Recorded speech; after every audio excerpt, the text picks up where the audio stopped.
Então, a radiação, né, vai ser comum vocês verem esse termo, né? A radiação ela pode ser dividida em radiação ionizante e não ionizante, né? Até nas camisas que vocês usam, tá? Só que em inglês, né? Perigo, radiação ionizante, né? Então, até essas camisas aí tem uma história baseada na radioproteção, tá? Como eu mostrei para vocês na sala de aula, as nossas cores são preta e amarelo, porque as cores do símbolo da radiação é preto e amarelo, né? As cores da radiologia médica são preta, amarela e magenta, né? Que foi o que eu mostrei para vocês com base nas cores de identificação. Mas o consenso é que as cores da radiologia são essa preta e amarela, né? Que é a cor do símbolo universal da radiação, tá? Então, voltando, né, até na camisa de vocês diz, né, esse símbolo de radiação, mas aqui como está escrito aqui, ó, segundo parágrafo, né, radiações não ionizantes possuem relativamente baixa energia, né? Então estão sempre à nossa volta, que foi o que eu falei na sala, né, sobre energia, luz, essas coisas que a gente estava conversando sobre isso na última aula. Já os altos níveis de radiação são aquelas que alteram a estrutura do átomo, né, criando íons. Por isso que o nome é radiação ionizante, tá? Então, mais uma vez falando, repetindo, né? Radiação ionizante é aquela que a energia tem força o suficiente para alterar a estrutura de um átomo, tá? No caso no caso da gente, né? Na parte a gente vai parar mais na parte dos elétrons do átomo, tá? Que foi o que a gente falou na semiologia. Tá bom? Então,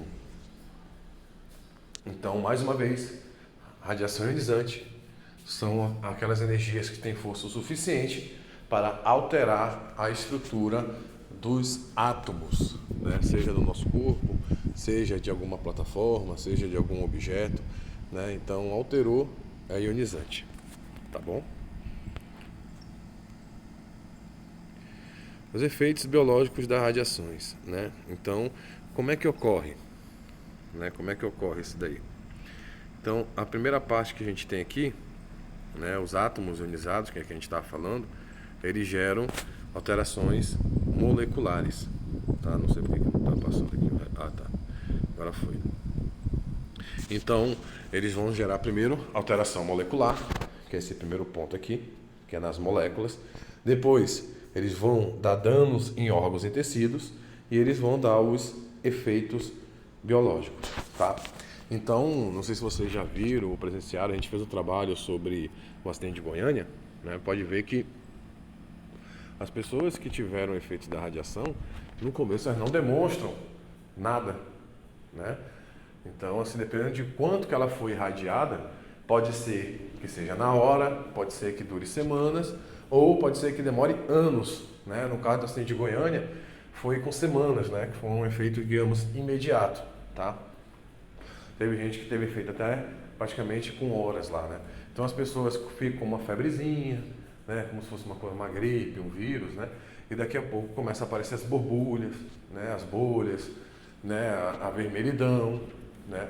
Começa no modo leigo, né, descapelar, né? Então é como se fosse uma queimadura, só que vem de dentro para fora. Por quê? Começa lá no átomo, passa pela molécula, né, e até gerar os danos nos órgãos e tecidos e ter a manifestação dos efeitos biológicos, tá?